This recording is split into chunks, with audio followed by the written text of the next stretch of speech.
Hello everyone, welcome back to the Bhardwaj economics classes. Class 11th में statistics आज हम start कर रहे हैं। इसका कुछ थ्योरेटिकल पार्ट है, उसे हम बाद में करेंगे। आज हम न्यूमेरिकल पार्ट्स इसका स्टार्ट करते हैं और इसमें सबसे पहले हम स्टार्ट करेंगे मेजर्स ऑफ सेंट्रल टेंडेंसी। आपकी बुक में चैप्टर 9 है या किसी में 10 है, जो भी है। तो मेजर्स ऑफ सेंट्रल टेंडेंसी, और इसमें सबसे पहले हम पढ़ेंगे मीन, अरिथमेटिक मीन। तो इसके लिए समझते हैं पहले एवरेजेस। एवरेजेस का मतलब है मीन का मतलब ही एवरेजेस है, एवरेज लेना किसी का। एवरेजेस 2 टाइप्स के होते हैं। देखिए सबसे पहले अब इसमें हम सबसे पहले पढ़ेंगे एवरेजेस। एवरेजेस 2 टाइप्स के होते हैं, मैथमेटिकल एवरेजेस और दूसरा पोजिशनल एवरेजेस। अब मैथमेटिकल एवरेजेस में अरिथमेटिक मीन, ज्योमेट्रिक मीन और हार्मोनिक मीन, 3 टाइप्स के मीन आते हैं। पोजिशनल एवरेजेस में मीडियन, पार्टीशन वैल्यू और मोड आते हैं। अब इसमें हमें अरिथमेटिक मीन पढ़ना है, यानी कि मैथमेटिकल एवरेजेस में हमें इसमें 11th क्लास में कॉमर्स में अरिथमेटिक मीन पढ़ना है। और पार्टीशन वैल्यू, पोजिशनल एवरेजेस में हमें तीनों चीज़ पढ़नी है, मीडियन भी पढ़ना है, पार्टीशन वैल्यू भी पढ़नी है और मोड भी पढ़ना है। अब हम स्टार्ट करेंगे आज अरिथमेटिक मीन। और अरिथमेटिक मीन स्टार्ट करने से पहले हमें समझना जरूरी है इसकी सीरीज कितनी होती है। देखिए इसकी 3 सीरीज होती हैं, 3 सीरीज होती हैं। एक होती है इंडिविजुअल सीरीज, एक होती है डिस्क्रीट सीरीज और एक होती है फ्रीक्वेंसी डिस्ट्रीब्यूशन, जिसे हम कंटिन्यूअस सीरीज कहते हैं। अब तीनों सीरीज के 3 मेथड होते हैं। इंडिविजुअल सीरीज के डायरेक्ट, शॉर्टकट और स्टेप डेविएशन मेथड, 3 मेथड होते हैं। इसी तरह से डिस्क्रीट सीरीज के भी 3 मेथड होते हैं और इस तरह से फिर कंटिन्यूअस सीरीज के भी 3 मेथड होते हैं। चलिए इसे समझते हैं कैसे। तो इंडिविजुअल सीरीज के देखिए सीरीज 3 टाइप की हो गई, इंडिविजुअल सीरीज, डिस्क्रीट सीरीज और फ्रीक्वेंसी डिस्ट्रीब्यूशन। अब इंडिविजुअल सीरीज के 3 मेथड हैं, डायरेक्ट मेथड, शॉर्टकट मेथड और स्टेप डेविएशन मेथड। इसी तरह से डिस्क्रीट सीरीज के भी 3 मेथड होंगे, सेम यही, direct, shortcut and step deviation. और फ्रीक्वेंसी डिस्ट्रीब्यूशन जिसे हम कंटिन्यूअस सीरीज बोलते हैं, उसके भी 3 मेथड्स हैं, direct, shortcut and step deviation method. अब हमें इसमें समझना है कि इंडिविजुअल सीरीज क्या होती है। सबसे पहले इंडिविजुअल सीरीज का मतलब क्या है, यहाँ पर ध्यान से समझ लें। इंडिविजुअल सीरीज का मतलब है ऐसे सीरीज जिसमें केवल वैल्यूज दी रहती हैं या केवल आइटम्स दिए रहते हैं, जिसमें उसकी फ्रीक्वेंसी नहीं होती, तो वो इंडिविजुअल सीरीज होती है। अब डिस्क्रीट सीरीज क्या होती है, जिसमें वैल्यूज होती हैं और साथ में उसकी फ्रीक्वेंसी भी होती है, वो डिस्क्रीट सीरीज या फ्रीक्वेंसी एरे इसे बोलते हैं। तो डिस्क्रीट सीरीज में क्या, एक तरफ तो होंगे वैल्यूज यानी कि आइटम्स और उसके साथ होंगी उसकी फ्रीक्वेंसी। और अब फ्रीक्वेंसी डिस्ट्रीब्यूशन या कंटिन्यूअस सीरीज में क्या होता है, उसमें वैल्यूज जो हैं उनके क्लास इंटरवल्स होंगे, जैसे 0 से 5, 5 से 10, इस तरह से क्लास इंटरवल्स होंगे, साथ में फ्रीक्वेंसी होगी, तो उसे बोलेंगे हम फ्रीक्वेंसी डिस्ट्रीब्यूशन सीरीज। अब इंडिविजुअल सीरीज यहां देख लीजिए क्या होती है। जैसे मार्क्स बच्चों के 5 स्टूडेंट्स के मार्क्स लिख दिए हमने, 2, 4, 6, 8, 10, ये कुछ भी हो सकते हैं। तो इसमें और कुछ नहीं है, केवल डेटा है, केवल वैल्यूज हैं या केवल आइटम्स हैं, हम बोलते हैं केवल आइटम्स हैं, तो इसे बोलते हैं हम individual series. Series discrete series में क्या है, जैसे मार्क्स के साथ उनके नंबर ऑफ स्टूडेंट्स यानी कि वैल्यू के साथ फ्रीक्वेंसी भी है, इसे फ्रीक्वेंसी बोलेंगे। और ये वैल्यूज हैं यानी कि आइटम्स हैं, आइटम्स के साथ फ्रीक्वेंसी भी है। जैसे मार्क्स हैं, 2 मार्क्स वाले स्टूडेंट्स 1 है और 4 मार्क्स वाले स्टूडेंट्स 2 हैं, 6 मार्क्स जिनके आए हैं वो 4 हैं, 8 मार्क्स जिसके आए हैं वो 1 है और 10 मार्क्स जिसके आए हैं वो 2 हैं। इस तरह से क्वेश्चन आता है जिसमें कि मार्क्स के साथ फ्रीक्वेंसी भी होती है, तो उसे बोलते हैं डिस्क्रीट सीरीज। अब कंटिन्यूअस सीरीज जिसे हम फ्रीक्वेंसी डिस्ट्रीब्यूशन सीरीज या कंटिन्यूअस कोई सी भी एक नाम बोल देते हैं, तो कंटिन्यूअस सीरीज में क्या होता है, मार्क्स के साथ क्या है, फ्रीक्वेंसी भी है, यानी कि नंबर ऑफ स्टूडेंट भी हैं, जो कि इसमें भी हैं, लेकिन अंतर इसमें क्या होता है, इसमें क्लास इंटरवल्स होते हैं, इसे बोलते हैं CI, आगे लिखा हुआ आपको क्लास इंटरवल्स, और ये फ्रीक्वेंसी, इसे फ्रीक्वेंसी बोलते हैं और इसे क्लास इंटरवल्स बोलते हैं। तो क्लास इंटरवल होते हैं, जैसे कि हम कहेंगे कि 0 से लेके 5 मार्क्स तक के जो स्टूडेंट्स हैं वो 2 हैं, उसमें एक बच्चे के अगर मान लो 3 हैं, एक के 4 हैं, तो वो हमने सीधा एक साथ ले लिया 0 to 5, 5 to 10, 5 to 10 में 4 हैं, मान लो कि एक बच्चे के 5 हैं, एक के 7 हैं, एक के 8 हैं, इस तरह से, और 4 बच्चों के मार्क्स हमने सीधे सीधे एक साथ लिख दिए। 5 to 10 में कितने हैं, 4 स्टूडेंट हैं। इस तरह से हम जिसमें क्लास इंटरवल के साथ फ्रीक्वेंसी होती है, जिसमें क्लास इंटरवल के साथ फ्रीक्वेंसी होती है, तो उसे कहा जाता है कंटिन्यूअस सीरीज। अब समझ में आ रहा होगा आपके, इंडिविजुअल सीरीज में कोई फ्रीक्वेंसी नहीं होती, डिस्क्रीट सीरीज में आइटम्स के साथ फ्रीक्वेंसी होती है, और कंटिन्यूअस सीरीज में क्लास इंटरवल होते हैं, और जो आइटम्स होते हैं वो क्लास इंटरवल्स में होती हैं और उसके साथ फ्रीक्वेंसी होती है। और क्लास इंटरवल्स का मतलब यहां समझ लिए कि कंटिन्यूअस क्यों बोलते हैं, लगातार, यानी 0 to 5, 5 to 10, इस तरह से कोई गैप नहीं है, कंटिन्यूअस चलती रहती है, तो इसलिए इसे कंटिन्यूअस सीरीज कहा जाता है।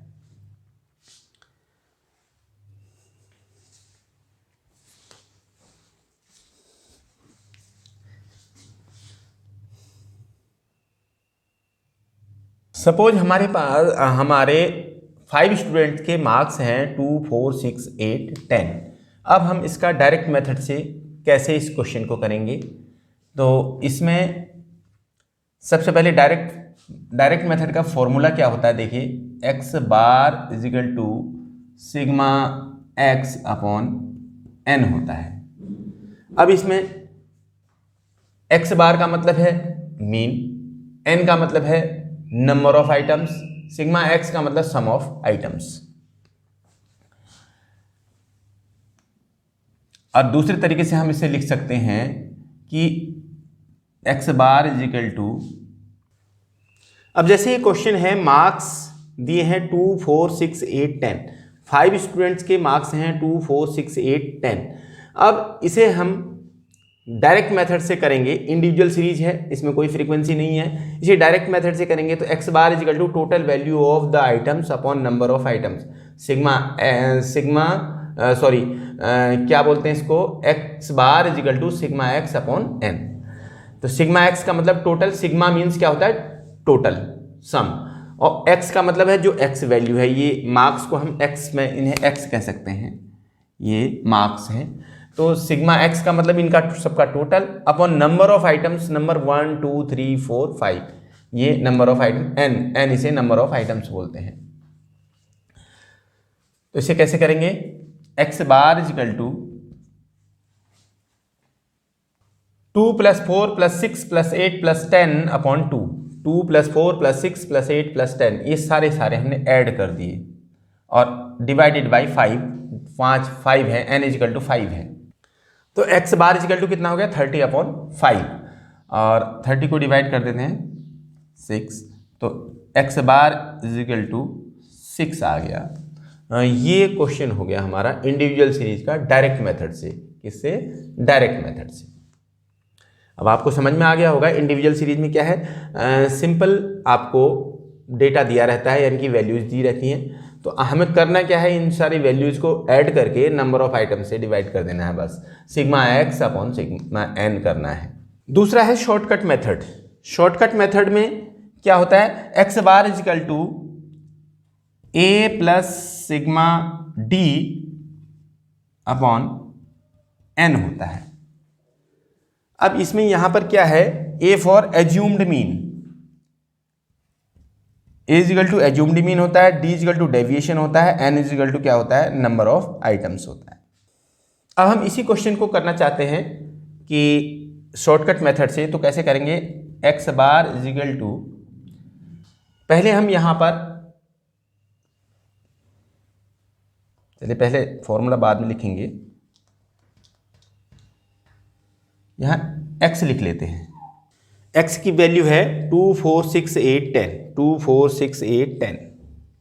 अब हमें डेविएशन d निकालना है, तो d निकालने के लिए हमें पहले इनमें से x में से एक वैल्यू को एज्यूम्ड करना पड़ेगा, एज्यूम्ड एवरेज मानना पड़ेगा, एज्यूम्ड मीन मानना पड़ेगा। उसमें हम चाहे 2 4 6 8 10 कोई भी हम इसको ले सकते हैं, लेकिन हम इसमें बीच वाला इसलिए लेते हैं जिससे हमारी कैलकुलेशन कम हो जाती है। देखिए क्या है, बीच वाला लेने पर यहाँ 0 वैल्यू होगी ऊपर के और माइनस नीचे के, तो आंसर 0 है। कहने का मतलब है कि कैलकुलेशन शॉर्ट हो जाती है, इसलिए हम बीच का लेते हैं। आपको मैं 2 या 8 या 10 ले करके भी आपको क्वेश्चन कराऊंगा, जिससे कि आंसर सेम ही आएगा। बस आप कोई सा भी ले सकते हैं, इसमें कन्फ्यूजन की कोई ज़रूरत नहीं है। आप चाहे 2 4 6 8 कोई भी एज्यूम मीन मान सकते हैं। तो हम क्या करते हैं, x माइनस ए, ये बात भी ध्यान रखनी है, deviation is equal to x minus a करना है, a माइनस एक्स नहीं करना, x माइनस ए करना है। x में से a को माइनस करना है, a में से x को माइनस नहीं करना। 6 माइनस 2 नहीं करेंगे, 2 माइनस 6 करेंगे। ये x की वैल्यू पहले लिखेंगे, 2 4 6 8 10, ये x की वैल्यू लिख दी, माइनस a की वैल्यू लिख दी, सब में 6 6। तो जो प्लस माइनस के साइन के साथ जो आएगा वो लिखना है। यहाँ -4 आएगा, -2 0 2 4। अब इसे सिग्मा डी ले लेंगे। सिग्मा डी इजिकल टू क्या हो जाएगा, माइनस के कितने हैं 6, प्लस के कितने हैं 6, तो सिग्मा डी इजिकल टू आ गया 0। अब फॉर्मूला यही रखेंगे, x bar is equal to a plus sigma d upon n। a की वैल्यू है 6 प्लस सिग्मा डी है 0 अपॉन n की वैल्यू है 5, n इजिकल टू 5, ये n होता है, n इजिकल टू 5, 1 2 3 4 5। और 0 को 5 से डिवाइड करते हैं तो 0, 6 प्लस 0 इजिकल टू 6। ये x बार की वैल्यू आ गई। तो सेम वैल्यू जैसे कि डायरेक्ट मेथड इंडिविजुअल सीरीज में डायरेक्ट मेथड से थी, ऐसे ही शॉर्टकट मेथड से हो गई। अब मैं आपको इसी का सपोज इसी में मैं 4 मान लेता हूं, एज्यूम्ड मीन। देखिए x की वैल्यू लिखी मैंने 2 4 6 8 10 और a मान लिया मैंने 4। अब देखिए इसमें मैंने एज्यूम्ड मीन 4 मान लिया, तो d डेविएशन निकाले, x माइनस ए होता है, पहले x की वैल्यू सारी लिख दी 2 4 6 8 10। इसमें से मैंने 4 को माइनस कर दिया, 2 में से -4 को माइनस करने पर -2 आएगा, 4 में से 4 माइनस करने पर 0, 6 में से 4 2, 8 में से 4 4 और 10 में से 4 6। तो सिग्मा d इजिकल टू कितना हो जाएगा, पहले माइनस के तो 2 हैं और पॉजिटिव वैल्यू जितनी है कितनी है 12 है, तो कितना आ गया आंसर 10 आ गया। अब फॉर्मूले में रख करके देखते हैं क्या होता है। सिग्मा डी 10 आ गया था, तो अब x बार इजिकल टू क्या हो गया 4 plus sigma D 10 upon 5 n से इसे डिवाइड करें 2 आ गया, 4 plus 2 is equal to 6, same answer आ गया। जैसे यहाँ आया था ऐसी x बार इजिकल टू यहाँ भी सेम आंसर आ गया। तो इस तरह से ये शॉर्टकट मेथड हो गया। आप किसी को भी एज्यूम्ड मीन किसी को भी मान सकते हैं, सेम आंसर आता है। अब हम इसी इंडिविजुअल सीरीज का ही स्टेप डेविएशन मेथड समझते हैं। अब इसमें हमने ये वैल्यू लिख दी x की, जैसे हमने शॉर्टकट मेथड में d निकाला था उसी तरह से निकलेगा। 2 - 6 4 - 6 को हमने एज्यूम्ड मीन मान लिया और ये हो गया। अब इसमें एक स्टेप और कर देते हैं, d डैश निकालते हैं। d डैश का मतलब क्या होता है कि इसमें हम d को डिवाइड कर देते हैं c से। अब c क्या होगा ये समझना है। c होता है c इजिकल टू 2, इसमें है कॉमन फैक्टर जो इनमें सब में कॉमन होता है, जैसे कि 2 4 6 8 10 इनमें सब में कॉमन क्या है 2 है। 2 का टेबल सब में चलता है, कहने का मतलब है दोनों के बीच में गैप जो है 2 सब में गैप है। ऐसा भी हो सकता है कभी कि 2 के बाद 4 आए, 4 के बाद 8 आ जाए, 8 के बाद फिर 10 आ जाए, 12 आ जाए, तो उसमें भी आप 2 लेंगे, कौन 4 नहीं लेंगे। क्यों? क्योंकि 2 सब में जो सब में कॉमन है वो c की वैल्यू होती है, तो कॉमन फैक्टर आ गया। तो कॉमन फैक्टर से डिवाइड कर देंगे, 2 से डिवाइड कर दिया इसको, d की वैल्यू को 2 से divide, d divided by c, c से c इजिकल टू 2 है, 2 से डिवाइड कर दिया, तो क्या आ गया -2 -1 0 1 2 डिवाइड करके। अब क्या होता है, ये क्यों किया जाता है, ये जब अभी तो बहुत मतलब सिंपल मैंने एग्जांपल लिया है, बहुत छोटी छोटी वैल्यूज ली है, कभी कभी बहुत बड़ी बड़ी वैल्यूज आती हैं तो उनका कैलकुलेशन कम करने के लिए हो जाता है, कैलकुलेशन छोटी हो जाती है डिवाइड करके। तो अब ये कैलकुलेशन फिर टोटल फिर भी इसका 0 ही आ गया क्योंकि हमने 6 लिया था, तो ये 0 आ गया। अब फॉर्मूला उसी तरह से है, x bar is equal to a plus sigma d dash upon n into c कर देंगे, जिससे डिवाइड किया था उसी से मल्टीप्लाई कर देंगे, तो क्या आंसर फिर वही आ जाएगा।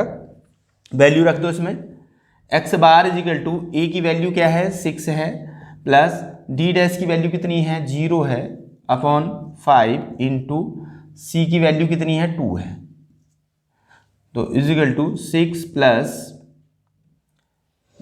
0 इंटू 2, तो इजिकल टू 6 प्लस 0 मल्टीप्लाई करा 0 ही हो गया, तो x बार इजिकल टू 6 आ गया। ये भी आंसर सेम वही आंसर आ गया है। तो इस तरह से आपने इसमें इंडिविजुअल सीरीज में तीनों मेथड आप सीख गए हैं। अब जैसे मैंने थोड़ा सा दूसरा क्वेश्चन चेंज कर दिया, x की वैल्यू 2 4 8 6 की जगह 8 रख दिया, फिर 8 फिर 10 की जगह 12 रख दिया, 14 रख दिया। ऐसा क्यों किया मैंने, इससे डिफरेंस थोड़ा सा अलग अलग हो गया, यहाँ 2 का डिफरेंस है, यहाँ 4 का डिफरेंस है, यहाँ 4 का फिर 2 का। अब ऐसी कंडीशन में हम क्या है, जो कॉमन फैक्टर 2 ही है सब में, 2 से ही सारे मतलब गैप बीच में जो कॉमन गैप है सब में 2 का है, इसलिए c इजिकल टू 2 ही लेंगे। तो d निकालेंगे जैसे उसमें निकाला था, एक को हम कोई भी अज्यूमिंग मान लेंगे। अब इसमें आंसर दूसरा आएगा, क्यों आएगा, क्योंकि वैल्यूज बदल गई हैं, 14 तक हो गई हैं, यहाँ 10 तक ही थी, तो एवरेज अलग आएगा इसका।